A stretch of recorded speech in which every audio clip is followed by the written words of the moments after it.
there's two more things that I have to work on, and that is rental insurance that comes with flood insurance, and then I also have to do the credit thing, right? Um, those are things that I have to do. Some stuff can come from out of my Social Security, and some stuff can't. It just depends on how Social Security looks at stuff. You know what I'm saying? And some stuff in which you look at be dead ass wrong. You feel me? But then some stuff be right. Okay. So these are the other two things that I have to get. When I got stuck in the elevator, I had rental insurance. I think it was rental insurance and flood insurance. I don't know who them people was. If them people recognize me, I would like for them to send me a letter, so that I can make my payment. Okay. Y'all should think about sending stuff in a postal box so people can send a money order. The reason being is because with every company, there's a loophole. Meaning, it could be just like Mr. Realtor have a house for $300,000, right? And so I wrote him a check or I got a cashier's check for $300,000, right? All right, but then there's a loophole, right? The loophole gonna have me in the hole. Just say the loophole be like $2,000, but I gave Mr. Realtor all the money that I had, right? So then I get Social Security, right? So Mr. Realtor will have to put that money, the loophole money, in a payment plan so that I could pay him off. Okay, that is what I mean by a loophole. Okay, because you still will have to have rental insurance and to cover whatever rental insurance is. But then on the flip side, if you want to have your own company, you have to have like I guess homeowner insurance or like your insurance change depending on if like I guess rental insurance is here, homeowner insurance is if I got a house. But then if you have a company and say your company is like a set of apartments like this one, then that's a whole different type of insurance. That's what I learned. Okay, so the first set of people I would like to contact me would be the place where I got rental insurance from. I would like for them to contact me with in the form of a bill to come to my door. Okay. I don't want SCI training to be worried like I'm not gonna pay you, because I am gonna pay you. But when it comes to the loophole, right, I might just look like I'm a little bit behind. Okay.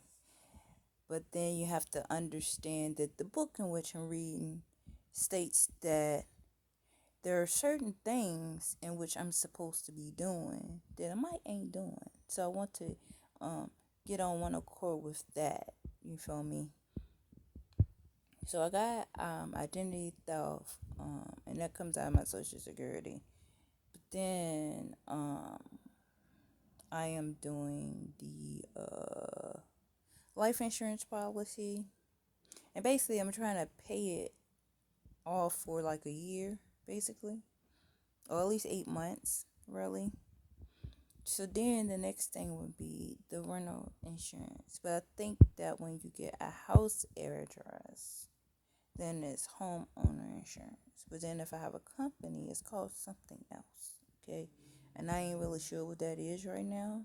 So if we can just start with the rental insurance first before we do the credit.com or creditscore.com. It is something. And I can't figure that part out. But it is something, okay? right? Because I should be receiving my check in the mail from the city. And when I receive my check in the mail from the city, um, I need a car first, vehicle.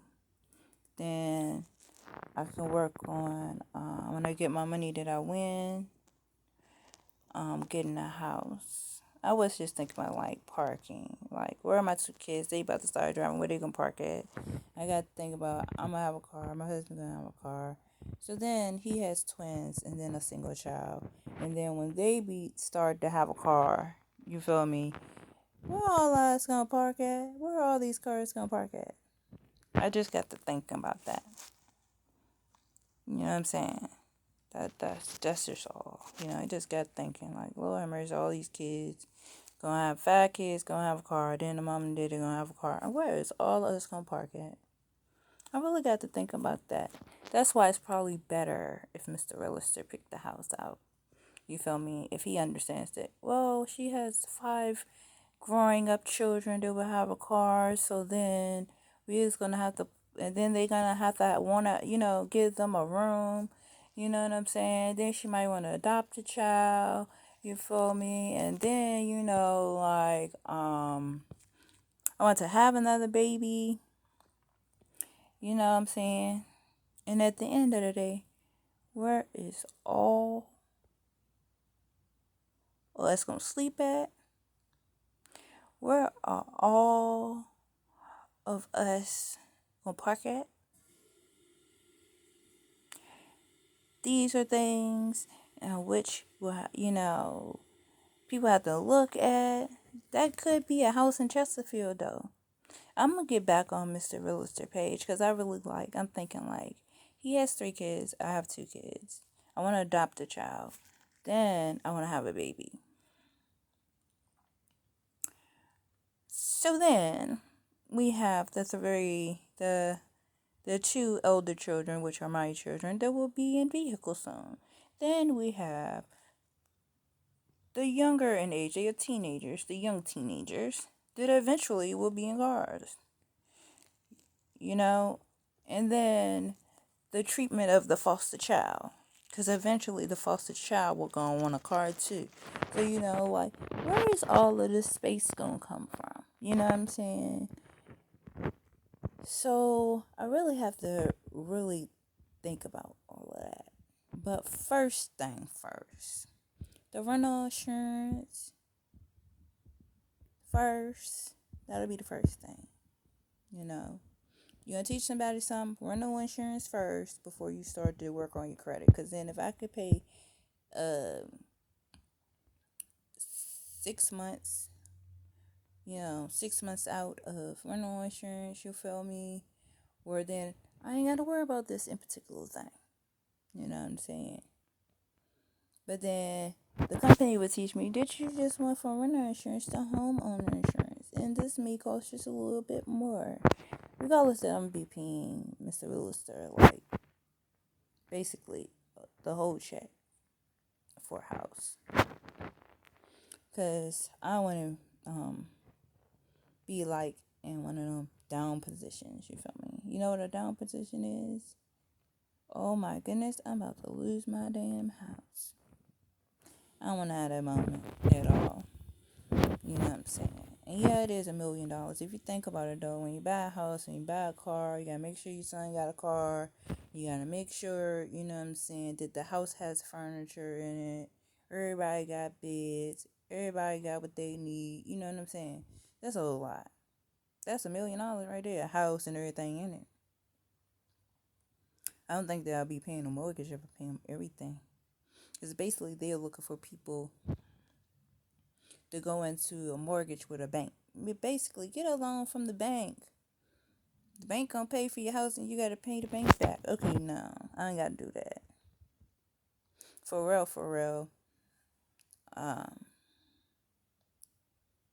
The city can find a proper house and say this would be your house and take the money out of my bank account and show me how they took it out of my bank account, quite frankly.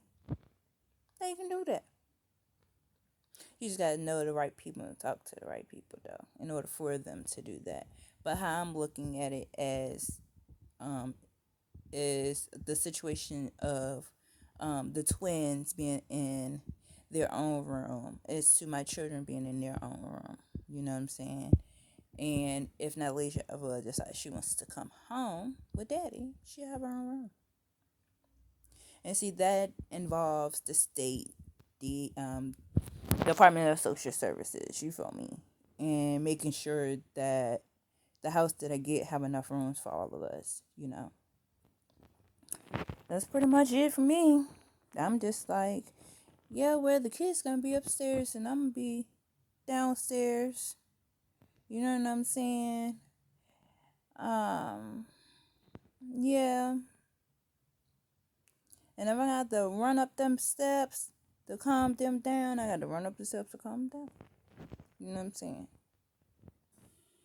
Because everybody think like you supposed to have a living room and you got to have a dining room. Um, I might could have a den and a kitchen in my bedroom. And the rest of the rooms be rooms for the kids. You feel me?